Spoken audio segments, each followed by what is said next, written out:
प्रणवो भुनक्तु सह वीर्यं करवावहै तेजस्विनावधीतमस्तु मा विद्विषावहै। ओम शांति शांति शांति। सदाशिवसमारम्भां शङ्कराचार्यमध्यमाम् अस्मदाचार्यपर्यन्तां वन्दे गुरुपरम्पराम्। अज्ञानतिमिरान्धस्य ज्ञानाञ्जनशलाकया चक्षुरुन्मीलितं येन तस्मै श्रीगुरवे नमः। तस्मै श्रीगुरवे नमः।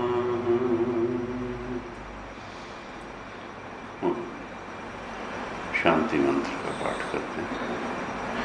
ओम भद्रं कर्णेभिः शृणुयाम देवाः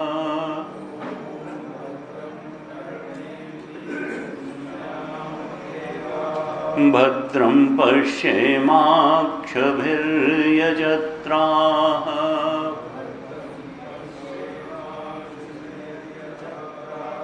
स्थिरैरङ्गैस्तुष्टुवागंसस्तनूभिः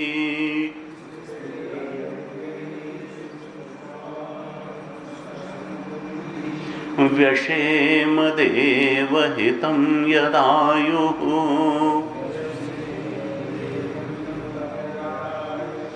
स्वस्ति न इन्द्रो वृद्धश्रवाः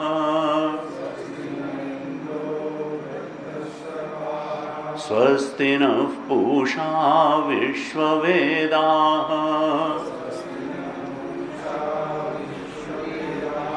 स्वस्ति नस्तार्क्ष्यो अरिष्टनेमिः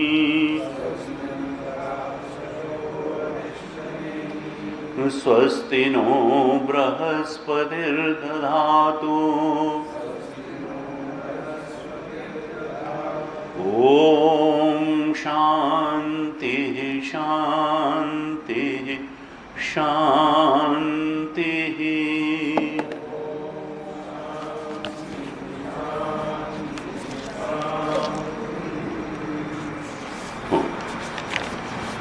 दूसरे मुंडक के प्रथम खंड के पहले मंत्र से पाठ करते हैं। तदेतत् सत्यम्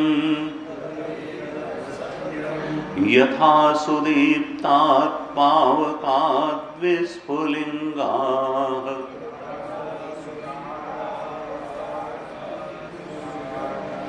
सहस्रशः प्रभवन्ते सरूपाः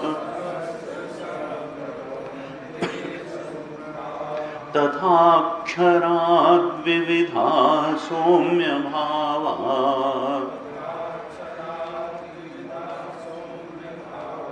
प्रजायन्ते तत्र चैवापि यन्ति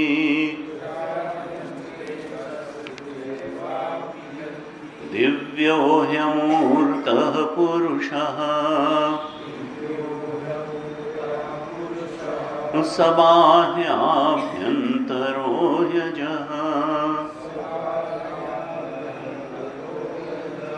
अप्राणो ह्यमनः शुभ्रः यक्षरात् परतः परः एतस्माज्जायते प्राणः मनः सर्वेन्द्रियाणि च खं वायुर्ज्योतिरापः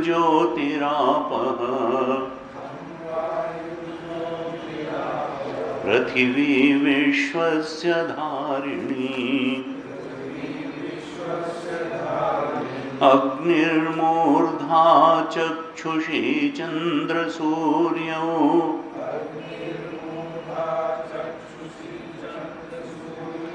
दिशः श्रोत्रे वाग्विवृताश्च वेदाः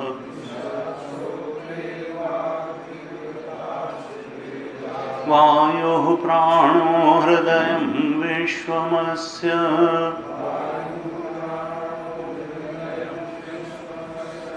पद्भ्यां पृथिवी ह्येष सर्वभूतान्तरात्मा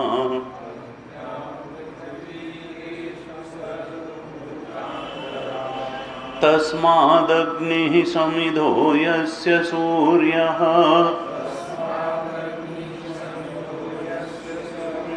सोमात् पर्जन्यः ओषधयः पृथिव्याम् पुमान् रेतः सिञ्चति योषितायाम् बह्वीः प्रजाः पुरुषात् सम्प्रसूताः तस्माद्ऋचः साम्यजूंषि दीक्षा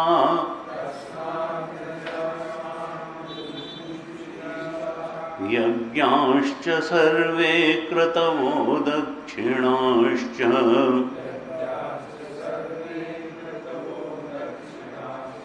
संवत्सरश्च यजमानश्च लोकाः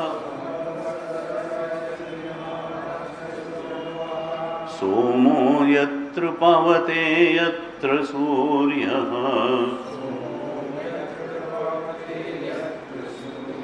तस्माच्च देवा बहुधा सम्प्रसूताः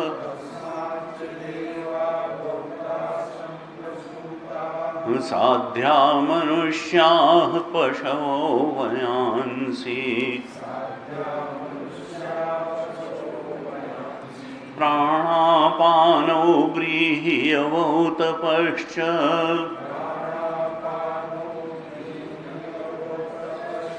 श्रद्धा सत्यं ब्रह्मचर्यं विधिश्च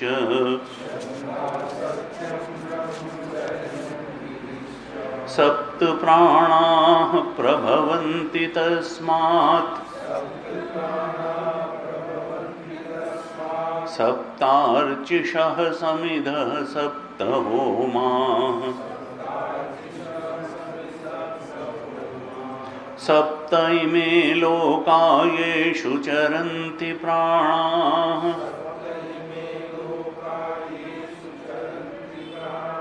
गुहाशया निहिताः सप्त सप्त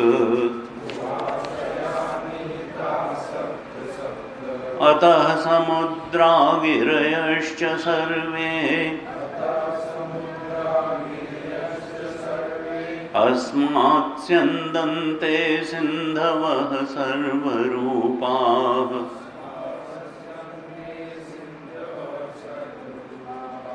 अतश्च सर्वा ओषधयो रसश्च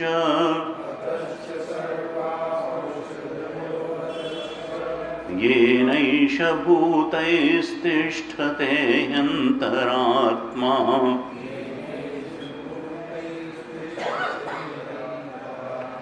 पुरुष एवेदं विश्वम् कर्म तपो ब्रह्म परामृतम् एतद्यो वेद निहितं गुहायाम् सो विद्याग्रन्थिं विकीर्तिः सौम्य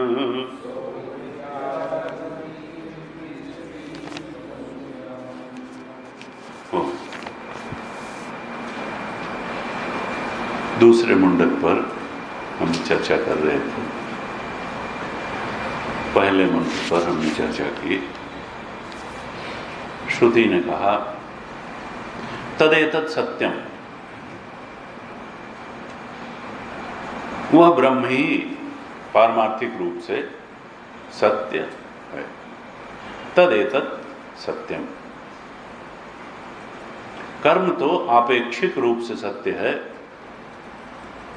इस जीवन में अच्छी परिस्थिति दे सकता है और निष्काम कर्म करें तो स्वर्ग तक गति यह देह छोड़ने के बाद हो सकती है। लेकिन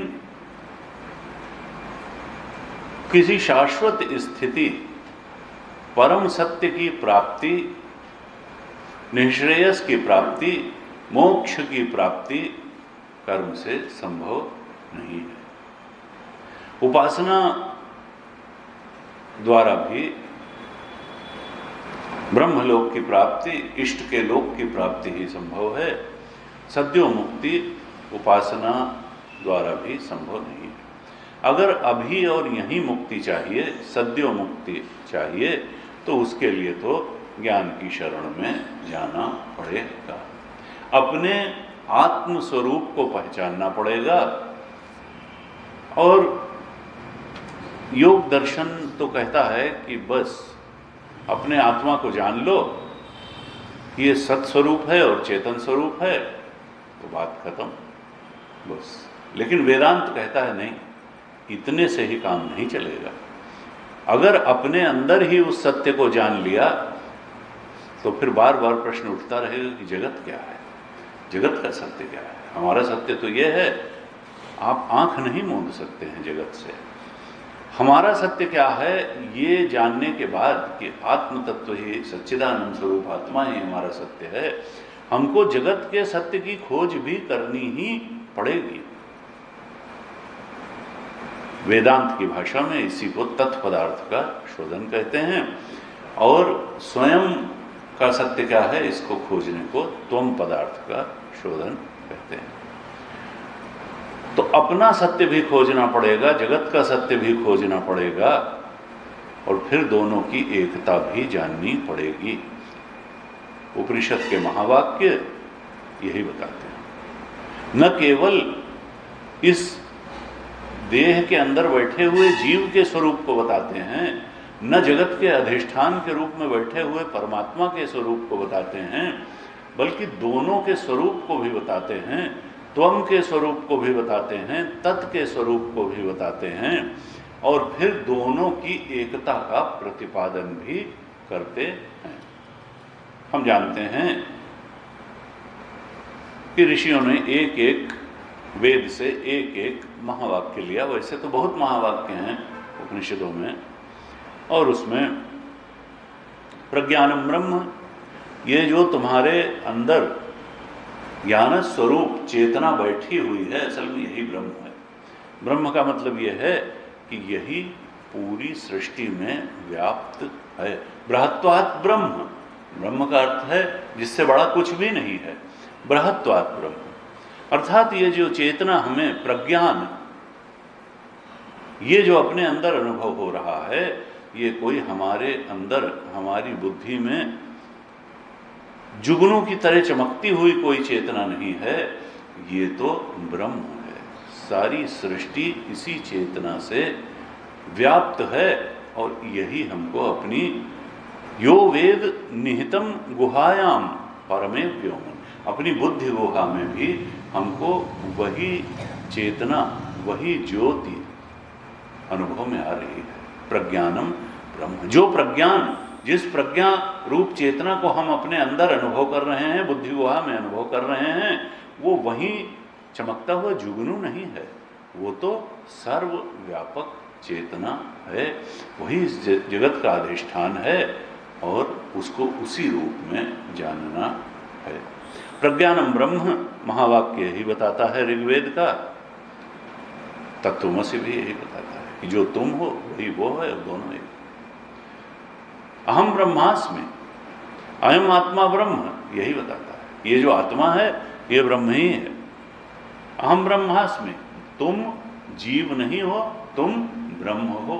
ये जो अहम अहम करके चेतना तुम्हें अपने अंदर अनुभव हो रही है, ये ब्रह्म चेतना ही है।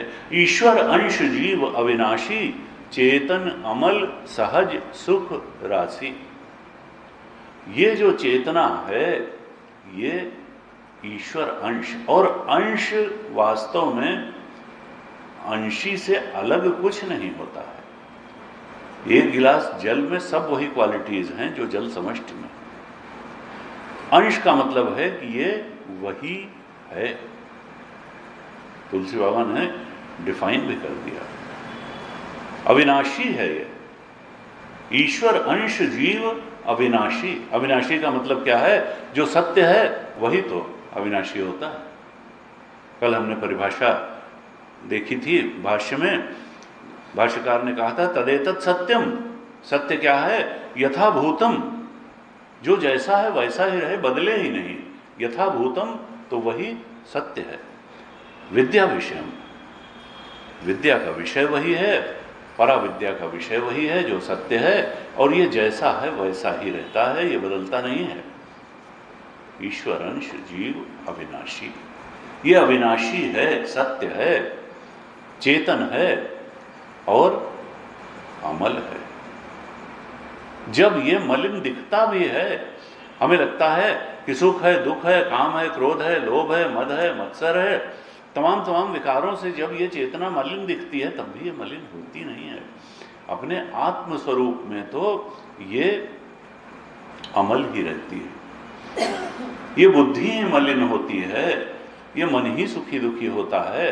जो आत्म चेतन है वो तो मलिन होता नहीं। आकाश कभी धूल से भर जाता है, कभी अंधकार से भर जाता है, आंधी अंधड़ चलते हैं, बरसात होती है। बरसात में आकाश गीला नहीं होता है, अंधड़ चलने पर आकाश में धूल नहीं भरती है। आकाश तो बिल्कुल निर्मल और निर्विकार बना रहता है। आकाश में होने वाली अनंत अनंत बातों से आकाश अछूता ही रहता है। इसी तरीके से इस बुद्धि और मन में होने वाली अनंत सुख दुख से वो आत्मदेव तो अछूते ही रहते हैं। आत्मदेव अछूते रहते हैं, वो मलिन होते ही नहीं, वो हमेशा वैसे ही बने, तलमल आदि। भाष्य में भी आए, कहा कि देखो ये जो है ये जितनी भी मलिनता है ये सब उपाधि में ही है, बुद्धि में ही है, मन में ही है, इंद्रियों में ही है, शरीर में ही है। आत्मदेव तो अमल हैं, चेतन ईश्वर अंश जीव अविनाशी, चेतन अमल सहज सुख राशि। वो तो आनंद स्वरूप है, सहज सुख की राशि है। वहां तो दुख नाम की कोई चीज है ही नहीं, सत चित आनंद स्वरूप है। कहा ममई वांशो जीव लोके जीव भूत सनातन। गीता जी में कहा ये जीव जो है मेरा अंश है। और ये कैसा है?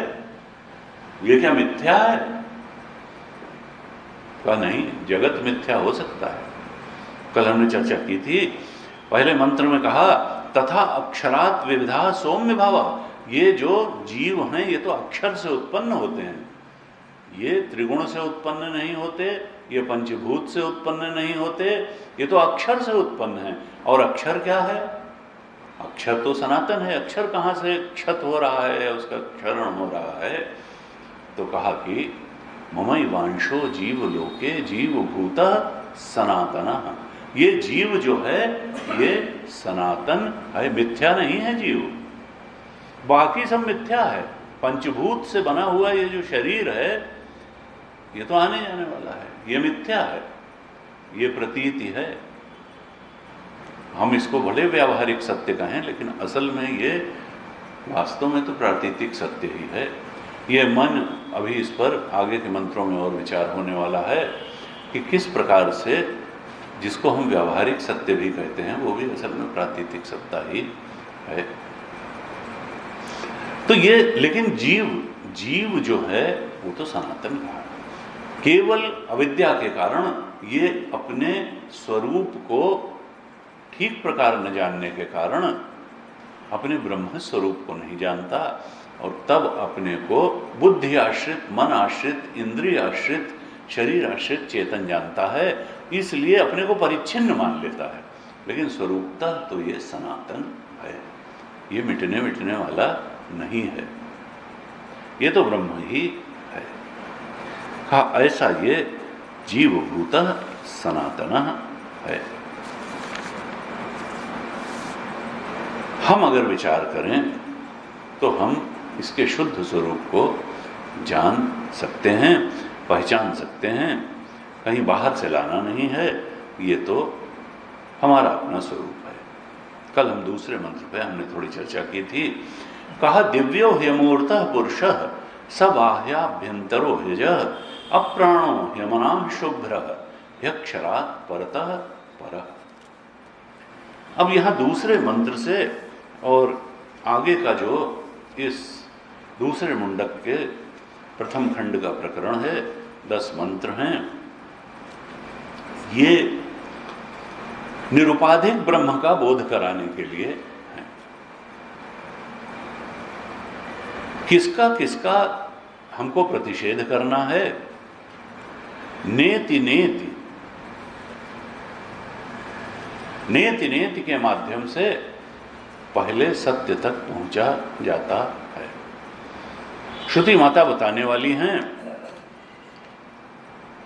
कि किसको नेति नेति करना है, नइति नइति, नहीं है नहीं है। तो हम जानते हैं ऋषियों ने नेति नेति की पद्धति बताई। अन्वय और व्यतिरेक चतुश्लोकी भागवत में कहा कि देखो, अन्वय और व्यतिरेक की पद्धति से तुम उस सत्य तक पहुंच सकते हो। व्यतिरेक का अर्थ क्या है? नेति नेति, नइति नइति, नहीं है नहीं है। क्या नहीं है? कहा देखो, जो जो दृश्य है, एक बार कहते हैं अखंडानंद जी महाराज से उड़िया बाबा ने पूछा कि भाई दृष्टा और दृश्य के बीच की कड़ी क्या है? तो उन्होंने कहा दर्शन। दृष्टा और दृश्य के बीच को जोड़ने वाली कड़ी क्या है? दृष्टा हम हैं और दृश्य सब कुछ है, बाहर का संसार भी दृश्य है। यानी जिस जिस चीज को हम जानते हैं वो सब दृश्य की श्रेणी में आता है। अगर हम संसार को जानते हैं तो संसार दृश्य है, अगर हम इस शरीर को जानते हैं तो जो जानने वाला तत्व है उसके लिए तो ये शरीर भी दृश्य है। अगर हम अपनी भावनाओं को जानते हैं तो जो जानने वाला तत्व है उसके लिए तो भावनाएं भी दृश्य हैं। और अगर हम विचारों को जानते हैं तो जो जानने वाला तत्व है, जो दृष्टा है, उसके लिए तो ये विचार भी दृश्य ही हैं, विचारों के विषय भी दृश्य हैं। तो कहा ये जो दृष्टा और दृश्य है, दो एंटिटी तो हो गई, दृष्टा और दृश्य। जो जो चीज जानी जाती है, चाहे स्थूल हो चाहे सूक्ष्म हो, चाहे शरीर के अंदर की हो चीजें, चाहे शरीर के बाहर की चीज हो, चाहे शरीर हो, तो जो जानने वाला है दृष्टा, देखने वाला, जानने वाला, दृष्टा, ज्ञाता, विज्ञाता, जैसे भी तमाम शब्द उसको कहे, तो उस दृष्टा और दृश्य के बीच की कड़ी क्या है जोड़ने वाली?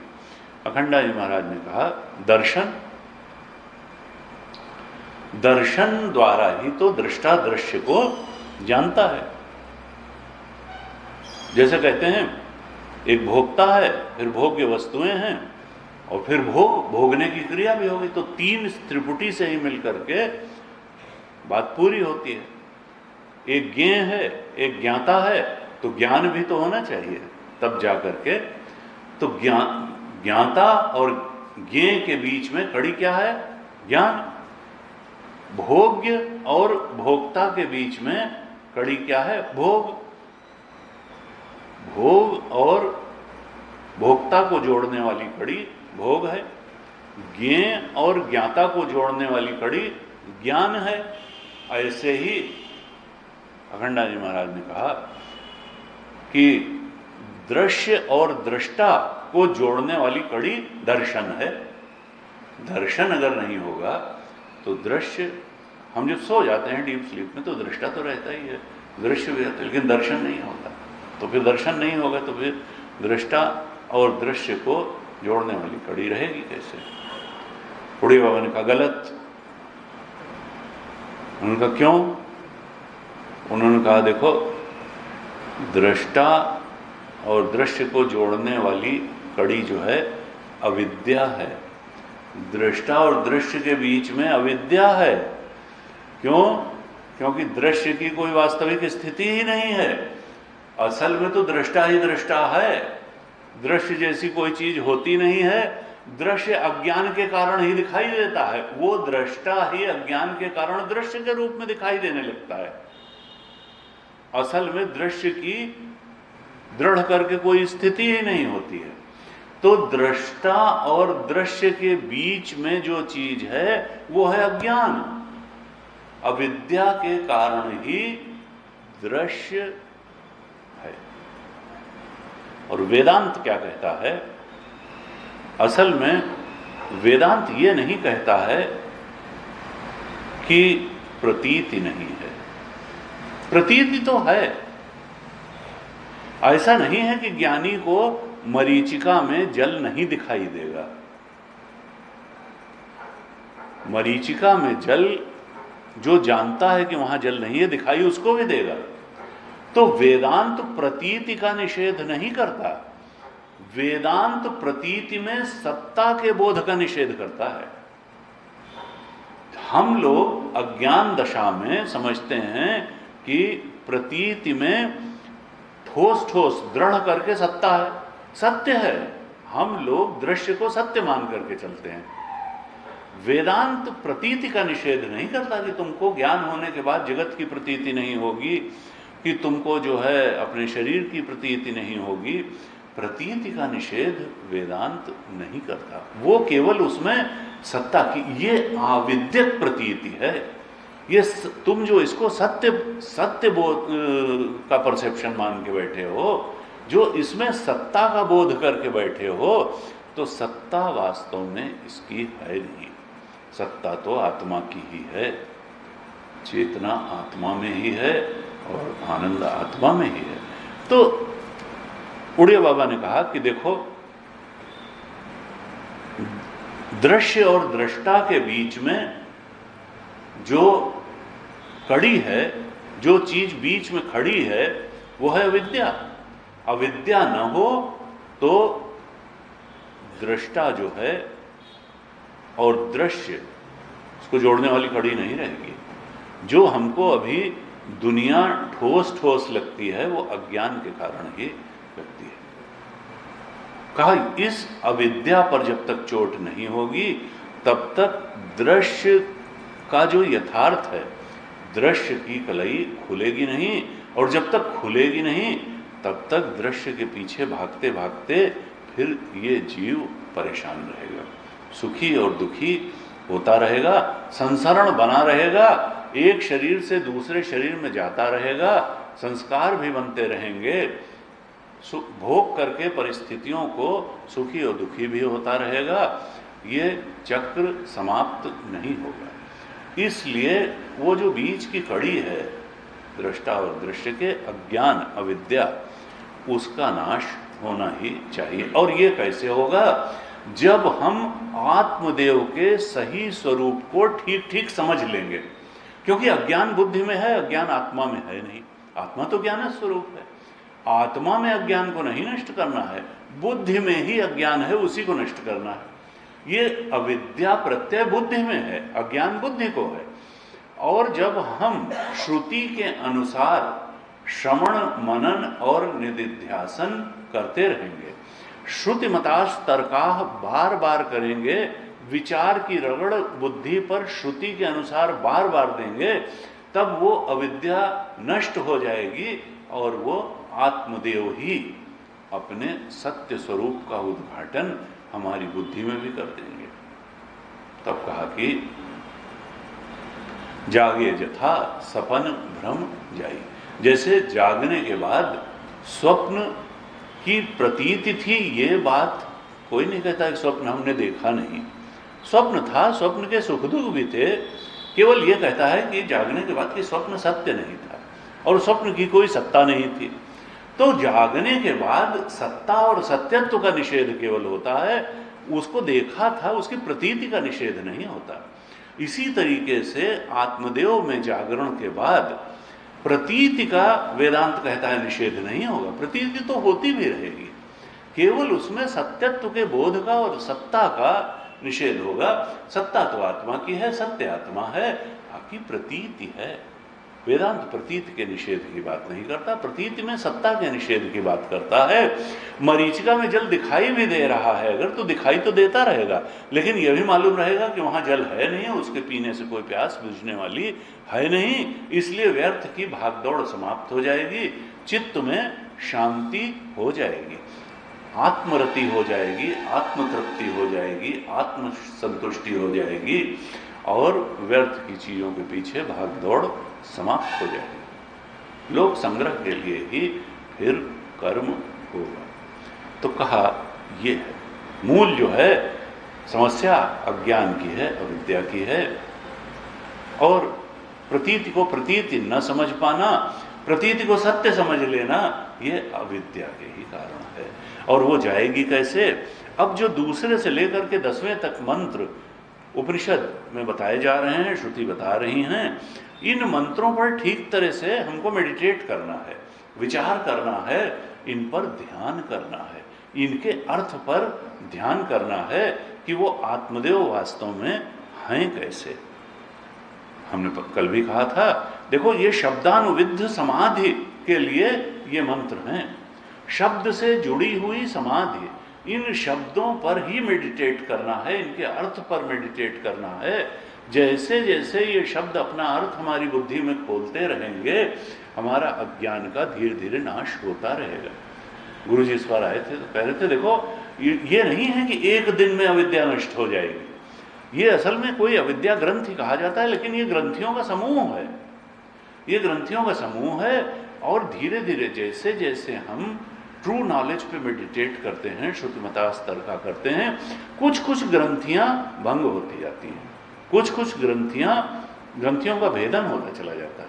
और हो सकता है 5, 10, 15, 20 कितना समय लगे, लेकिन उस दिशा में चलेंगे तो धीरे धीरे दृष्टि व्यापक होती चली जाएगी, सत्य के बोध में ये बुद्धि प्रतिष्ठित होती चली जाएगी, अविद्या ग्रंथियों में कमी होती चली जाएगी। कहा ये जो मंत्र हैं ये शब्दानुविद्ध समाधि के लिए हैं और प्रतिषेध के लिए हैं। दृश्य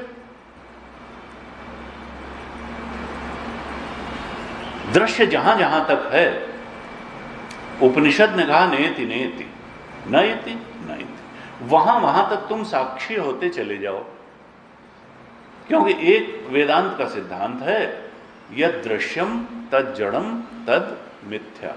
जो दृश्य है वो जड़ है और मिथ्या है, और जो दृष्टा है वह जड़ का उल्टा है, यानी चेतन है, और वही सत्य है। दृष्टा ही चेतन है, दृष्टा ही सत्य है, और जो दृश्य है वो जड़ है और मिथ्या है, अर्थात वो न होते हुए भी हमको बहुत ठोस ठोस लगता है।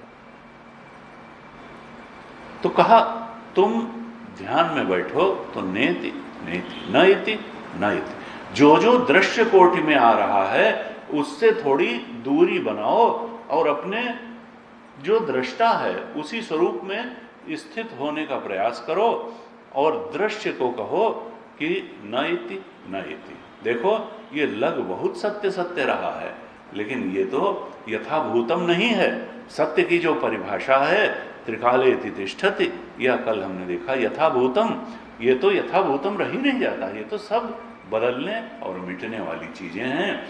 तो उससे थोड़ा दूरी बनाते जाएं और फिर दृष्टा स्वरूप की तरफ बढ़ते जाएं, और हम शब्द का आधार लेकर के, शब्द का आश्रय लेकर के उन शब्दों के अर्थ पर भी मेडिटेट करें। हमने कल दूसरे मंत्र पर चर्चा की थी जिसमें कि 9 लक्षण आत्मा के बताए गए थे, और ये लक्षण और कहीं नहीं घटेंगे, ये केवल आत्मा में ही घटेंगे।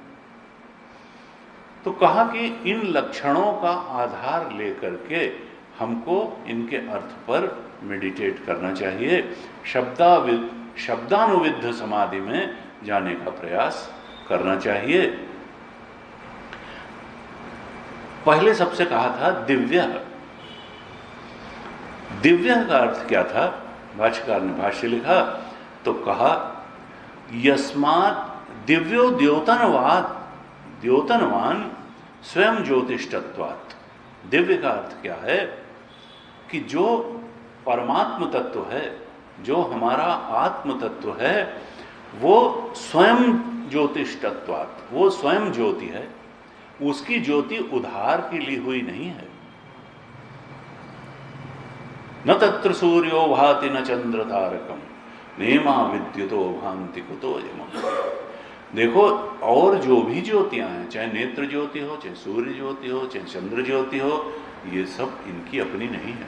आत्मा जो है स्वयं ज्योति है, स्वयं ज्योतिष्ठत्वात्। ये स्वयं चेतन है, चेतन स्वरूप है। दिव्यो चेतन, चेतन है कहा। और ये चेतन जो है अंदर से ही अनुभव में आता है। ये तो अपरोक्ष है, इसका चेतन होना तो अपरोक्ष है। हम और चीजों को आंख से जानते हैं, प्रकाश से जानते हैं, शब्द को कान से जानते हैं, उसके लिए माध्यम चाहिए। अपने आप को जानने के लिए कौन सा माध्यम चाहिए? कोई नहीं। कभी भी किसी को ना अहम अस्मि ये बोध कभी हो ही नहीं सकता है। मैं नहीं हूं ये बोध आज तक किसी को हुआ नहीं, कभी नहीं हुआ, हो सकता नहीं है। और हर चीज को नकारा जा सकता है कि भाई ये थी, ये नहीं है, हमें मालूम नहीं है कि वो है कि नहीं है। लेकिन अपने आप को कहा न अहम अस्मि, मैं नहीं हूं, ये बोध नहीं होता किसी को, आज तक नहीं हुआ। और कहते हैं कि मृत्यु भी कल्पना है। ये दूसरे का शरीर पड़ा हुआ देखते हैं तो इसलिए लगता है कि वो अब नहीं रहे, असल में अपनी मृत्यु किसी ने देखी नहीं है। ये शरीर छूटने के बाद भी उस समय जब मृत्यु कहा जाता है उसको, वहां भी न अहम अस्मि का बोध नहीं होता। जो गया है उसका सूक्ष्म शरीर तो साथ गया है, और ये चेतना, ये ज्ञान भी साथ गया है कि अहम अस्मि। दूसरे कहते हैं ये चले गए, लेकिन उसको ये कभी बोध नहीं होता है कि ना अहम अस्मि, क्योंकि वो आत्मदेव मिटने वाले हैं नहीं, वो खत्म होने वाले हैं नहीं। इसलिए अपने आप का ये शरीर रहे और चाहे ये शरीर जाए, ये बोध कभी होने वाला नहीं है कि ना अहम अस्मि, मैं नहीं हूं, ये बोध कभी होगा नहीं। जगत या दृश्य ये तो बाधित हो सकता है, इसकी भासमानता बाधित हो सकती है। इसीलिए कहा ये बाधित, ये भासमान ही है। ये जगत की जो भासमानता है ये बाधित हो जाएगी, बदल जाएगी, मिट जाएगी। लेकिन जो अहम की भासमानता है, जो अपना ज्ञान है, अपने होने का ज्ञान है, इसमें कोई बाधमानता नहीं है। ये निरंतर भाषित होता रहेगा। ये अनादिकाल से भाषित हो रहा है और अनंत काल तक भाषित होता रहेगा। अहम अस्मि, मैं हूं, इस बात में कभी कोई बाधा आने वाली है ही नहीं। ये कभी मिट सकता नहीं है। स्वयं की भासमानता न तो कोई नकार सकता है और न ये नकारी जा सकती है, क्योंकि आत्मदेव जो हैं वो अनादि ही नहीं अनंत भी हैं।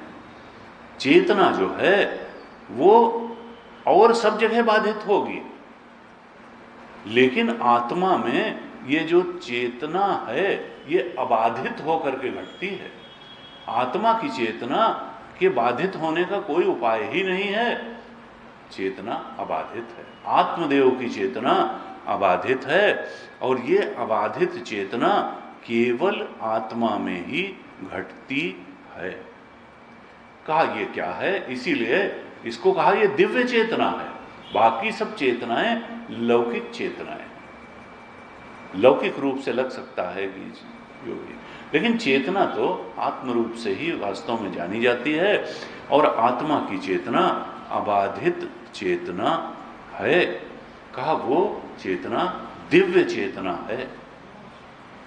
भाष्यकार ने ये दिव्य के लिए 3 अर्थ बताए कि दिव्य का 3 अर्थ है, दिवी, स्वात्मनि और अलौकिक।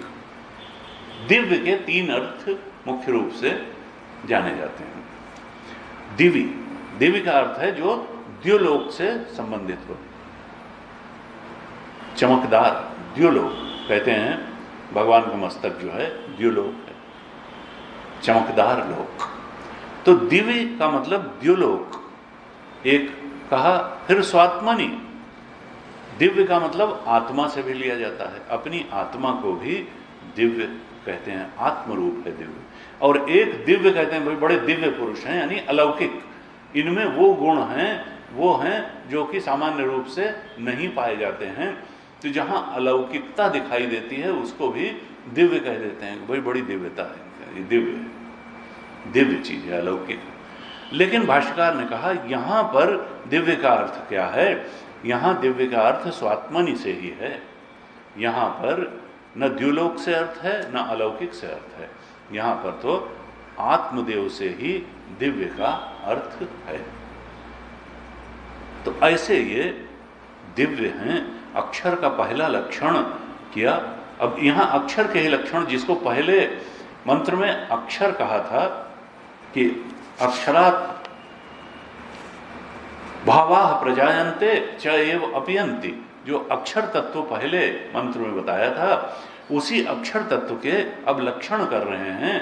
तो उन लक्षणों के क्रम में 9 लक्षण बताने के क्रम में पहला लक्षण किया दिव्य, कि वो परमात्म चेतन है, वो तत्व अबाधित चेतन है, निरंतर भासमान चेतन है, मिटने वाला तो है ही नहीं। कहा कि देखो ये मत समझ लेना कि तुम एक दृश्यों का संगठन हो, ये डिफरेंट बॉडी सिस्टम्स का एक गठजोड़ तुम नहीं हो, कि यहां पर जो है respiratory system, circulatory system, digestive system, तो तमाम जो है सिस्टम्स का गठजोड़ एक बॉडी है, वो तुम हो। कहा नहीं, तुम कार की तरह कोई संगठन नहीं हो, तुम गठजोड़ नहीं हो तमाम चीजों का, दृश्यों का गठजोड़ नहीं हो, तुम तो चेतन तत्व हो, चेतनोस्मि, न कि संगठनोस्मि। तमाम पंचभूत से बने हुए अवयवों का गठजोड़ तुम नहीं हो, तुम तो चेतन हो, दिव्य हो। पहला लक्षण किया दिव्योस्मि, चेतनोस्मि। दूसरा लक्षण क्या करते हैं? अमूर्तः, दिव्य ही अमूर्तः। अमूर्तः का अर्थ क्या है? कहा कि देखो वो निराकार है। अमूर्तः का अर्थ क्या है? कि सर्वमूर्ति वर्जिता। भाष्यकार ने भाष्य लिखा सर्वमूर्ति वर्जिता। अमूर्तः का मतलब क्या है? जिसमें कोई मूर्ति नहीं। मूर्ति का मतलब आकार। ये पहाड़ होता है, उसमें से एक्स्ट्रा चीजें छांट करके और कलाकार जो है वो मूर्ति निकाल देता है। सर्व मूर्ति एक आकार निकाल देता है, लेकिन यहां न मूर्ति का आकार है न पहाड़ का आकार है। जो आत्मदेव हैं उनमें आकार जैसी कोई चीज है ही नहीं। अमूर्तः दूसरे शब्दों में क्या है कि जहां जहां तक आकार है वहां वहां तक तुम समझ लो आत्मदेव अभी अपने असली रूप में तुमने नहीं पहचाना है। अब गुरु जी कहते थे तो फिर वो कलगी और बांसुरी वाले भगवान कृष्ण का क्या होगा? उन्होंने कहा नहीं भाई, भाव के लिए ठीक है, भक्ति के लिए ठीक है, लेकिन फिर जो उनका भी असली तात्विक रूप है उसको नकारने से भी तो नहीं चलेगा। उन कृष्ण का तात्विक रूप क्या है? वो जो है उनका निरुपाधिक रूप क्या? ठीक है, उस उपाधि में वो आए तो ऐसे आए, उसको नकारने की बात नहीं है, लेकिन उनको न नकार करके उनका जो वास्तविक और निरुपाधिक स्वरूप है उसको नकार देने से भी तुमको सत्य की उपलब्धि नहीं हो जाएगी। उनको नकारने की बात नहीं है, लेकिन उनका ही जो और गहरा और तात्विक और वास्तविक स्वरूप है उसको जानने की बात है। कहा वो स्वरूप कैसा है? कहा उसमें तो कोई मूर्ति नहीं है, कोई आकार नहीं है। हमने कई बार चर्चा की, जैसे आकाश में कोई आकार नहीं होता है। आकार तो, रूप तो पहली बार अग्नि में आया। न वायु में कोई रूप है, न आकाश में कोई रूप है। अग्नि और अग्नि से नीचे वाले तत्वों में ही रूप आया, आकार आया। जल में आकार है, पृथ्वी में आकार है, अग्नि आकार है, लेकिन वायु तो निराकार है, आकाश तो नहीं। तो फिर जिससे वो पैदा हुआ, तस्मात् एतस्मात् आकाशस् सम्भूता, उन आत्मदेव से ही तो आकाश पैदा हुआ, वायु पैदा, ऐसे थे। तो जो उन जिनसे, उसमें कहां से आकार हो जाएगा? कहा अमूर्तः। ये जो आत्मदेव हैं ये अमूर्तः हैं, सर्वमूर्ति वर्जितः हैं। फिर क्या कहते हैं? पुरुषः। पुरुषः, पुरुषः का अर्थ क्या है? दो अर्थ किए भाष्यकार ने भाष्य में। पूर्णः पुरीशयो वा, एक तो यह है कि ये पुरीशयनात् पुरुषः। पुरी, ये देह नवद्वारे पुरे देही, ये नौ द्वार वाला जो पुर है, नगर है, इसमें वो शयन करता है, इसमें वो रहता है, इसके राजा के रूप में वो रहता है। हमने पहले चर्चा की थी। तो इसमें जो राजा की तरह बैठा हुआ है चेतन, वो जो है पुरुष है।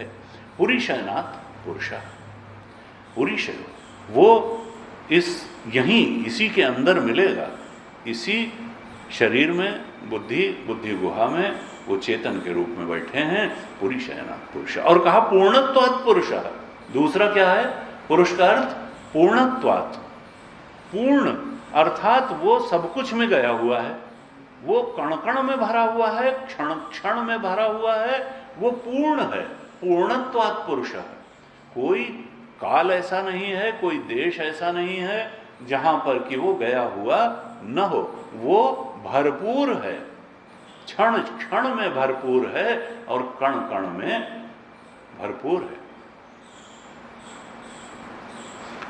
येन सर्वमिदं ततम्, सर्व में व्याप्त है वो तत्व, वो आत्मदेव सर्वमिदं, इदम इदम, जो भी हमको इदम इदम लगता है, वास्तव में तो वो सब में व्याप्त है, पूर्ण है। समूचा प्रपंच उस आत्म सत्ता से, उस साक्षी चेतन से भरपूर है। हमको ध्यान में इस प्रकार से उस आत्मा के बोध में प्रतिष्ठित होना है। जब हम ध्यान करें बैठ के, तो अपने स्वरूप का इस प्रकार से ध्यान करें। ये नहीं कि साहब हम तो क्या करें, हम तो जरा से में उदास हो जाते हैं, साहब हम तो जरा से में परेशान हो जाते। नहीं, श्रुति के हिसाब से अगर चलेंगे तो हमको इस बोध में प्रतिष्ठित होना पड़ेगा कि ये चेतना जो हमारे अंदर साक्षी चेतन है, ये तो सब कुछ में भरपूर है, ये पूर्ण है। ये केवल पुरीशयनात् ही नहीं है, ये पूर्णत्वात् पुरुषः भी है, ये सर्वमूर्ति वर्जितः है, ये दिव्य है। फिर क्या कहते हैं? दिव्य अमूर्तः पुरुष। तीन लक्षण बताए। चौथा लक्षण क्या बताते हैं? सबाह्याभ्यंतरो ह्यजः। वो कैसा है? कहा कि देखो, बाह्य भी है और आभ्यंतर भी है। वो केवल अंदर अंदर ही नहीं है। देखिए, ये योग दर्शन से अलग है। योग दर्शन कहता है कि बस अपने अंदर तुम उस आत्म तत्व को जान लो, बात खत्म हो गई। यहां वेदांत क्या कहता है? नहीं, केवल अंदर ही मत जानो, बाहर भी जानो, बाह्य और अभ्यंतर दोनों जानो। बाहर भी वही कण कण में व्याप्त है और तुम्हारे अंदर का सत्य भी वही है और बाहर का सत्य भी यही है।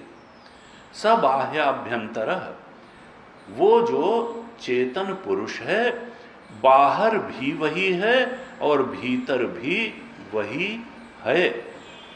अंदर भी उसी का नर्तन हो रहा है, उसी का वर्तन हो रहा है, और बाहर जगत के रूप में भी उसी का नर्तन हो रहा है और उसी का वर्तन हो रहा है।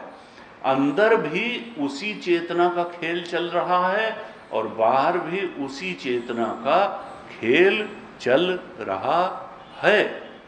केवल अंदर तुम्हारे अधिष्ठान के रूप में बुद्धि और मन और तुम्हारे शरीर के अधिष्ठान के रूप में ही वो सच्चिदानंद स्वरूप आत्मदेव नहीं बैठे हैं, बल्कि सारा जगत, सारा दृश्य प्रपंच भी उसी में है।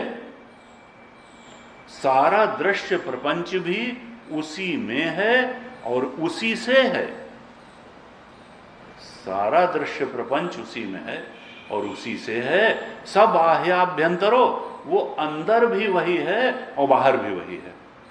बाहर भी अधिष्ठान के रूप में वही आत्मदेव, वही ब्रह्म देव हैं। ये जगत के आधार भी वही हैं और जीव के आधार भी वही हैं। सारा दृश्य प्रपंच उसी में है और उसी से है। कैसे? आकाशवत। आकाश जो है उसी में तो सारा दृश्य प्रपंच है। आकाश भी जिससे उत्पन्न हुआ उन आत्मदेव में तो होगा ही होगा, क्योंकि आत्मा से ही तो आकाश हुआ। जब आकाश में ही सारा, स्पेस में ही सारा प्रपंच है, तो जो उनके भी पिताजी हैं, सबके मूल हैं आत्मदेव, उनमें तो सारा प्रपंच होगा ही। तुलसीदास यह चिद विलास जग, बूझत बूझत बूझे, साधो कही न जाए। क्या कहिए? चेतन पूर्विका इयम सृष्टि। ये सारी सृष्टि चेतन पूर्विका है, जड़ पूर्विका नहीं है।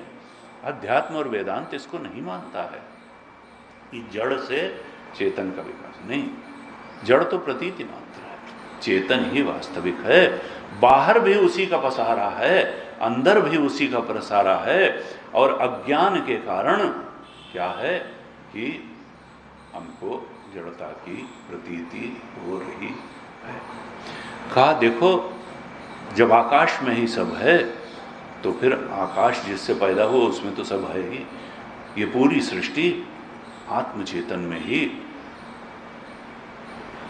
आत्मचेतन में ही क्या है? हम व्यवहारिक सत्ता कह लें जब तक अज्ञान है, नहीं तो वास्तविक रूप से तो प्रतीति मात्र है। झूठा सत्य जाहि बिनु जाने, जिनमें प्रपंच बिनु रजु, जिन्हें प्रपंच नहीं क्या सांप बिनु रजु पहचाने, जिमी भुजंग बिनु रजु पहचाने। तब तक तो भुजंग ही लगेगा जब तक रस्सी को पहचाना नहीं। कहा कि देखो, गीता जी में कहा, मैं निवासा शरणम सुहृद, मैं तो सबका निवास हूं, सबकी शरण हूं और सबका सुहृद हूं। भगवान ने कहा कि ऐसा नहीं, सब मम प्रिय, सब मम उपजाए, सब तो मेरे प्रिय हैं क्योंकि सबका उत्पन्न करने वाला तो मैं ही हूं। तिनुमा मोह भगत अति भगत। लेकिन कहा कि देखो, तिनुमा द्विज, द्विजमा श्रुतिचारी, ऐसे से बताया। और फिर कहा कि देखो, जो मेरा अनन्य भक्त है वो मुझे सबसे ज्यादा प्रिय है। तो कहा निवासा शरणम सुहृद। देखो, निवास अगर हैं तो भगवान, हम असल में देह में नहीं रह रहे हैं और हम जगत में भी नहीं रह रहे हैं। हम रह रहे हैं परमात्मा में, लेकिन हमको इसका बोध नहीं होता। हमको लगता है हम शरीर में रह रहे हैं, कभी हमको लगता है हम घर में रह रहे हैं, कभी हमको लगता है हम कहीं रह रहे हैं। भगवान ने कहा तुम हम में रह रहे हो, निवास मैं हूं तुम्हारा। और तुम कभी सोचते हो कि हम जो है शरीर की शरण में, डॉक्टर की शरण में, वकील की शरण में हैं, इसकी शरण, उनका मैं सबसे बड़ा शरण हूं तुम्हारा। अरे भाई, तुम मेरी शरण में हो, तुम मुझ में रह रहे हो, मेरी निवासा शरणम। और सबसे बड़ा सुहृद तुम्हारा मैं हूं और कोई नहीं है तुम्हारा उतना बड़ा सुहृद। और सब काम चलाऊ सुहृद हैं, और सब काम चलाऊ शरण हैं, और सब काम चलाऊ निवास हैं। असली निवास तो मैं ही हूं, असली शरण मैं ही हूं और असली सुहृद भी मैं ही हूं।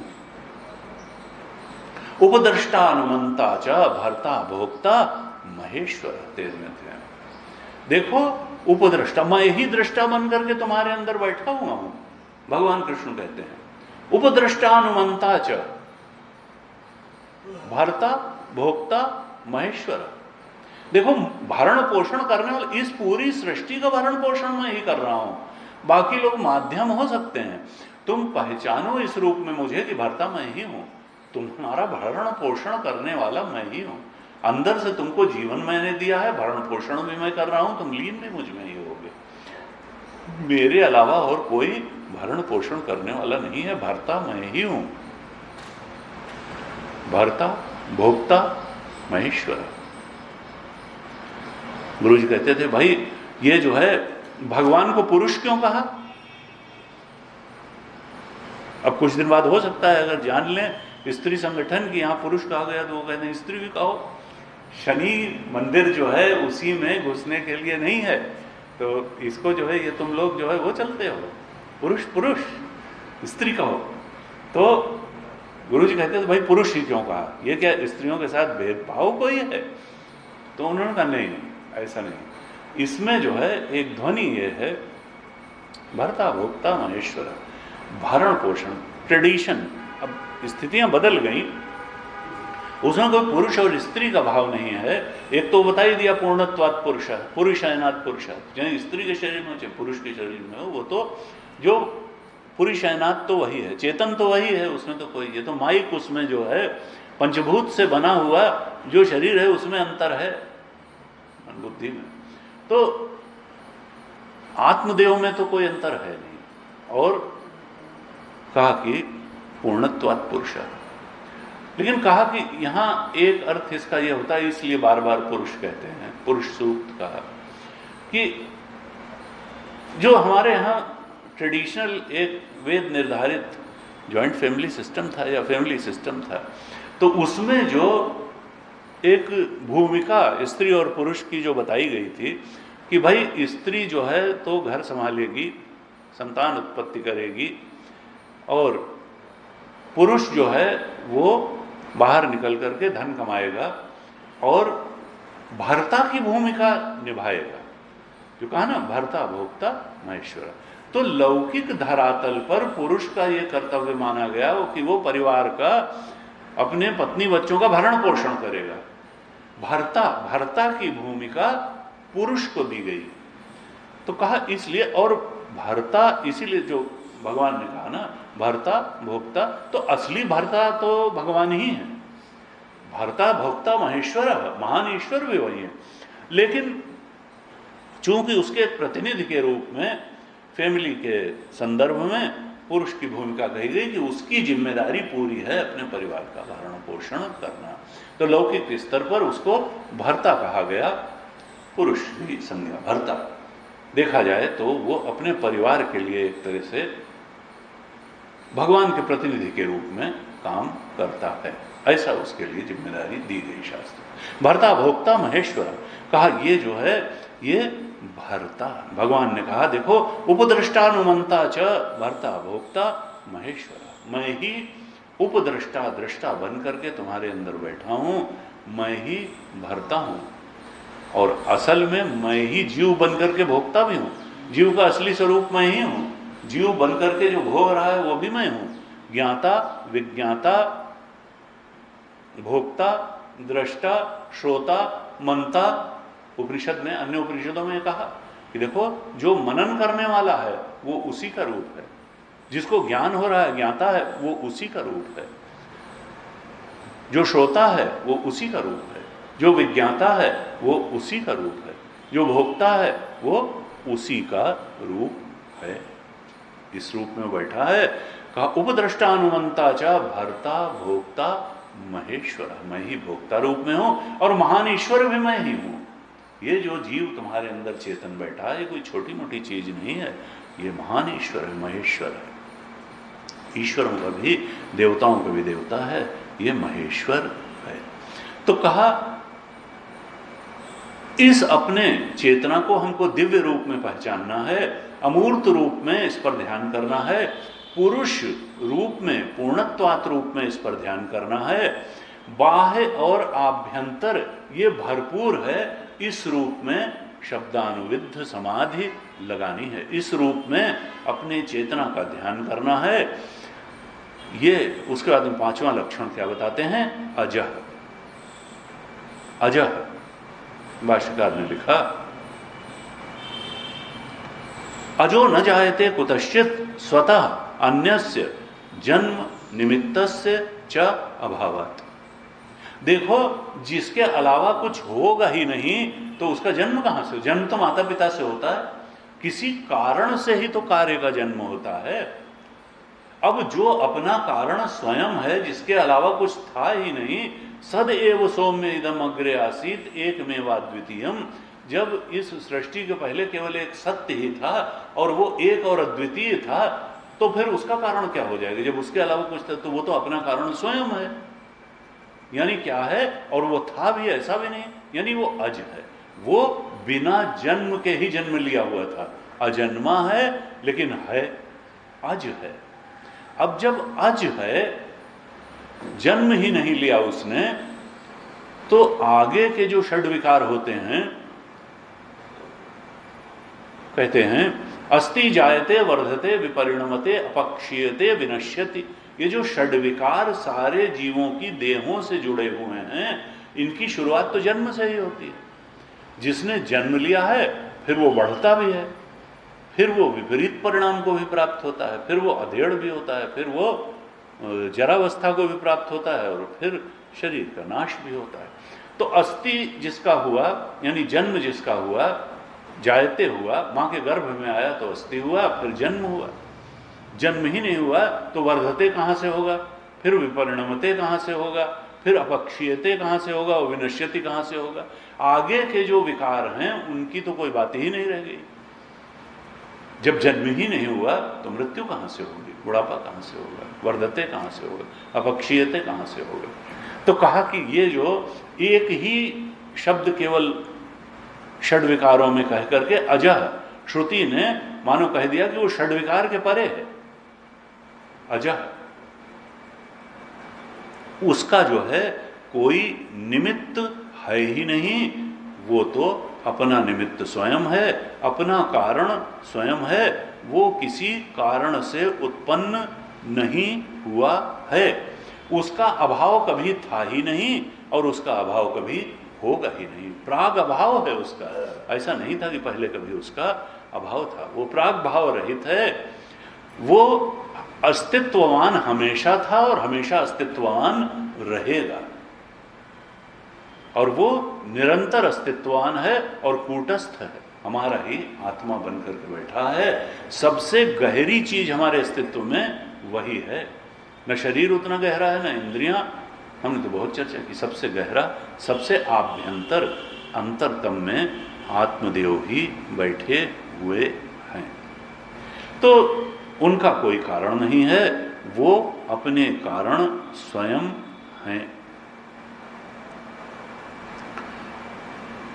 कहा कि देखो, फिर जब ऐसा है कि वो वही पहले था और वही बाद में रहेगा, जब वही पहले था और वही बाद में रहेगा, तो फिर अब जो उसके अलावा है उसकी स्थिति क्या है? कहा कि देखो, थोड़ा अध्यात्म में अगर एक दृष्टांत पर विचार किया जाए कि ये जो वृत्तियां हैं, वृत्तियों का थॉट्स, वृत्तियां का मतलब है थॉट्स और फीलिंग्स, दोनों के लिए एक शब्द संस्कृत में है वृत्ति। क्योंकि भावना वृत्ति से अलग कुछ नहीं है, जैसा हम चिंतन करते हैं वैसी भावना आ जाती है। इसीलिए कहा, बार बार गीता कहती है कि चिंतन करो तो भावना तो अपने आप हो जाएगी। अगर हम भगवत स्वरूप का चिंतन करेंगे तो भगवत भाव तो अपने आप आ जाएगा। इसीलिए कहते हैं कि अनन्यास चिंतयन्तो माम ये जना पर्युपासते। चिंतन, चिंतन पे जोर, अभ्यास योग योग तेन चेतसाना। चिंतन करो, चिंतन ही, भावना तुम्हारे हाथ में है नहीं।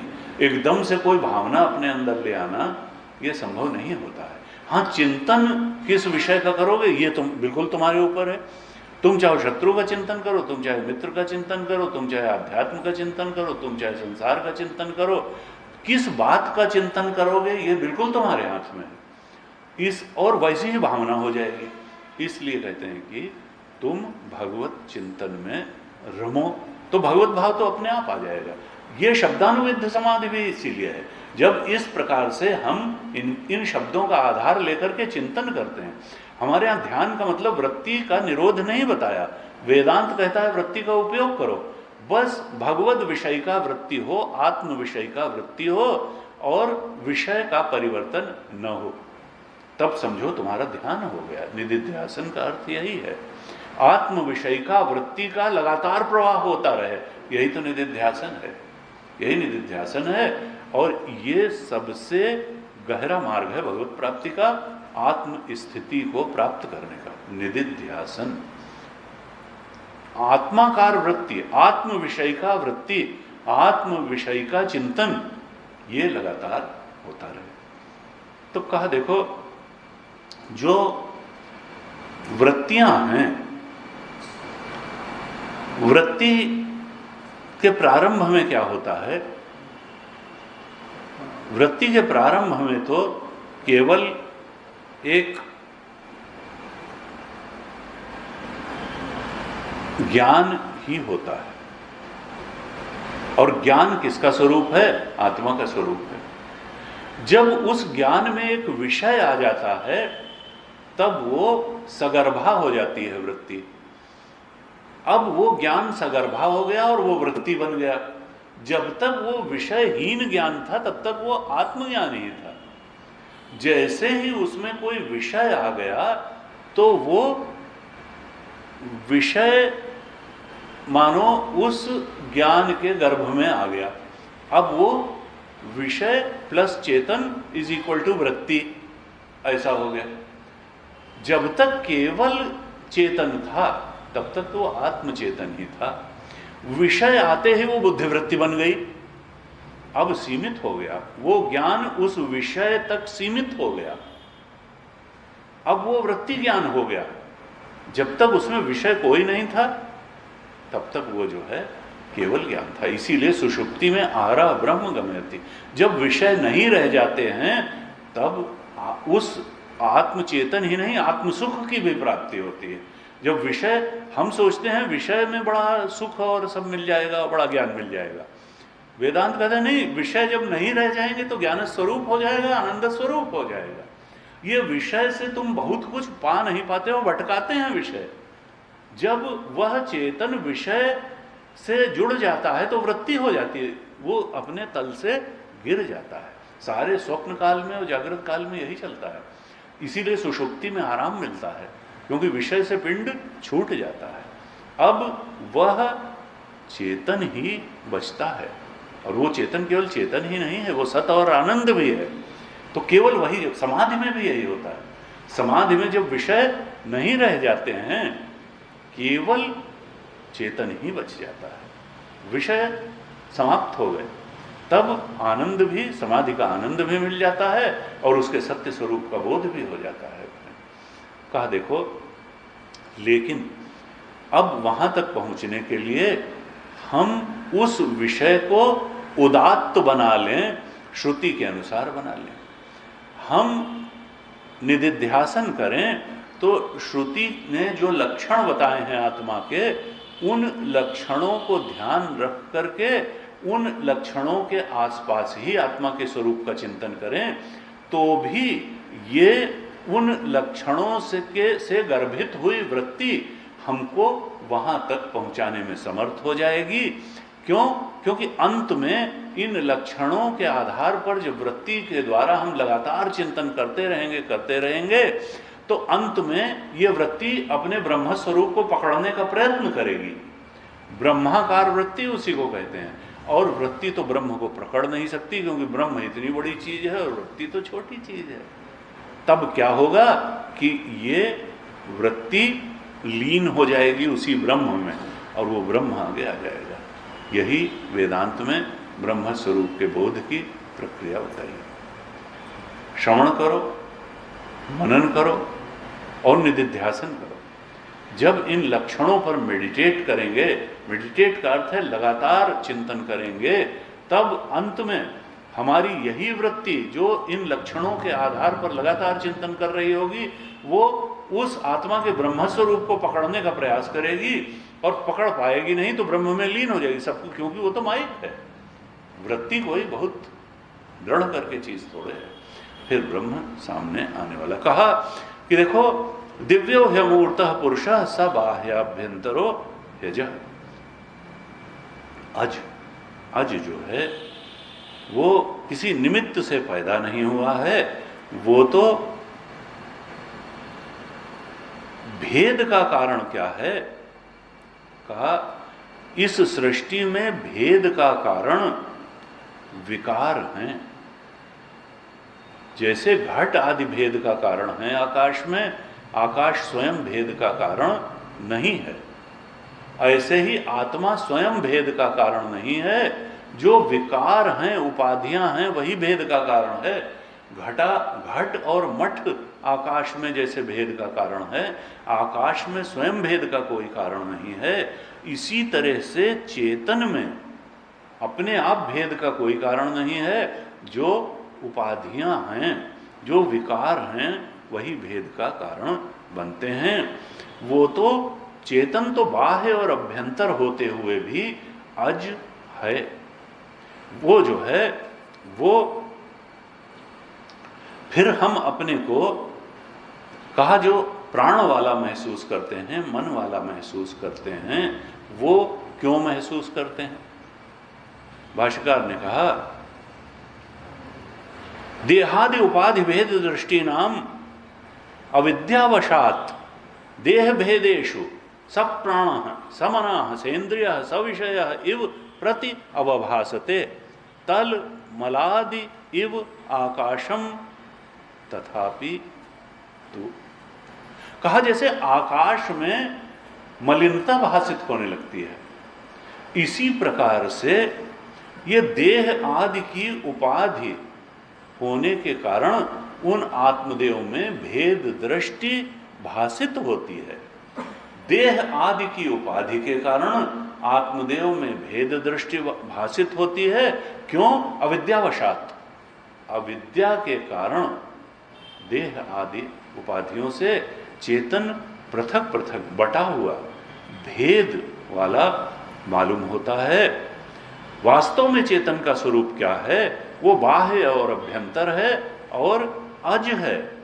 भाष्यकार ने लिखा वो तो अजरः है, अमृतः है, अक्षरः है, ध्रुवः है, अभयः है। अजर है, अमृत है, अक्षर है, ध्रुव है और अभय है। उसमें स्थिति के बाद भय नहीं होता है। वो ध्रुव है, वो मिटने वाला है नहीं, वो उसमें कोई क्षरण नहीं होगा, जरा नहीं आएगी। अजर है, अमृत है, अक्षर है, ऐसा है। लेकिन अविद्या की उपाधि के वशीभूत होकर के फिर अविद्या के कारण कैसा लगता है कैसा? छठा लक्षण बताया अप्राण, उसमें कोई प्राणवाण नहीं है। अमना, उसमें मन भी नहीं है, प्राण भी नहीं है, मन भी नहीं है। लेकिन अविद्या के कारण देह की उपाधि से भेद दृष्टि आ जाती है उस चेतन में, और अविद्या के कारण वो सब प्राण लगने लगता है, प्राणवान लगने लगता है, वो समना मन वाला लगने लगता है। और भाष्यकार ने दो और लिख दिए कि वो इंद्रिय वाला भी लगने लगता है और विषय वाला भी लगने लगता है। असल में न वहाँ प्राण है, शुद्ध चैतन्य में न प्राण है, न मन है, न इंद्रिय है और न कोई विषय है। अविद्या के कारण ही उस अज में, उस बाह्य और अभ्यंतर में परिपूर्ण चेतन में ये प्राण मन इंद्रिय और विषय कहा प्रति अवभासते, ये केवल भासित होते हैं। वास्तव में तो चेतन की ही अखंडता है, लेकिन अज्ञान के कारण उसकी अखंडता पर जब दृष्टि नहीं जाती है तब खंड खंड देह ही सत्य लगने लगते हैं, और इन देह में जो प्राण है, मन है, इंद्रिय है और विषय है वो भी सत्य लगने लगते हैं। वास्तव में सत्य तो वह एक अखंड चेतन ही है। ये तो जैसे आकाश में मलिनता आदि विकार आ जाएं, उसी प्रकार से ये देह आदि विकार हैं चेतन में, इनकी कोई वास्तविक सत्ता नहीं है, ये तो आभास मात्र हैं। प्रति अवभासते, भाष्यकार कहते हैं परमार्थ दृष्टि से जो प्राण है वो अविद्यमान है। ये जो क्रिया शक्ति है ये असल में ये तो ये विकार ही है। मन में जो ज्ञान शक्ति है, अरे वो तो ज्ञान स्वरूप ये वो हैं।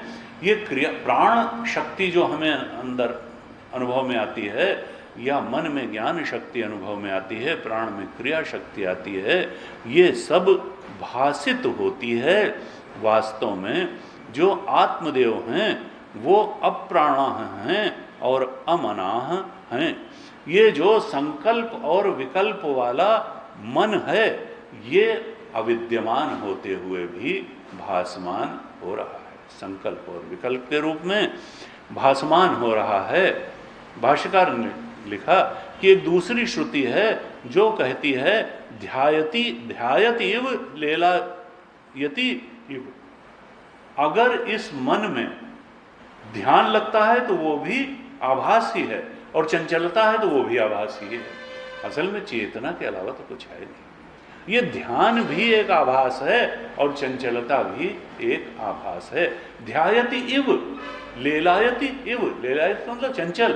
अगर ये मन चंचल हो रहा है तो ये चंचलता भी एक आभास है, और ये मन अगर एकाग्र हो रहा है और इसका ध्यान लग रहा है तो ये भी एक आभास है। इव इव है, प्रतीति मात्र है, असल में कुछ है वह नहीं। कहा जो शुद्ध आत्मा है उसमें न कर्मेंद्रियां हैं न ज्ञानेंद्रियां हैं और न उसके विषय ही हैं। भाष्यकार ने लिखा बुद्धि मनसी बुद्धिन्द्रियाणि तद विषयाश्च प्रतिषिद्धा वेदितव्या। वेदांत जो है देखो प्रतीति का निषेध नहीं करता है, प्रतीति में सत्ता का ही निषेध करता है, जो बात हमने पहले कही। प्रतीति तो है, प्रतीति का निषेध नहीं किया जा रहा है कि हमको मन की प्रतीति नहीं है। हमको बुद्धि की प्रतीति नहीं है, बुद्धिवृत्तियों की प्रतीति नहीं है, विषयों की प्रतीति नहीं है, इंद्रियों की प्रतीति नहीं है, सुख दुख की प्रतीति का निषेध वेदांत नहीं कर रहा है, लेकिन प्रतीति में सत्ता का, सत्यता का निषेध वेदांत अवश्य करता है। सत्ता आत्मदेव की ही है, सत्य आत्मदेव की है, इसके अलावा जो है वो प्रतीति ही है। और कहा देखो शुभ्र, शुभ्र का अर्थ क्या है? शुद्ध। वो आत्मदेव कैसे हैं? शुभ्र हैं, शुद्ध हैं। अर्थात जब अशुद्ध कैसे होता? किसी चीज में किसी चीज की मिलावट कर दी जाए तो वो अशुद्ध होता है। जब उनके अलावा और कुछ है ही नहीं तो मिलावट काहे की होगी? अगर पानी में नमक मिला दिया जाए या चीनी मिला दिया जाए या मिट्टी मिला दी जाए कोई, तो ही तो वो अशुद्ध होता है। शुद्ध जल का मतलब है कोई मिलावट नहीं है। शुभ्र, शुद्ध।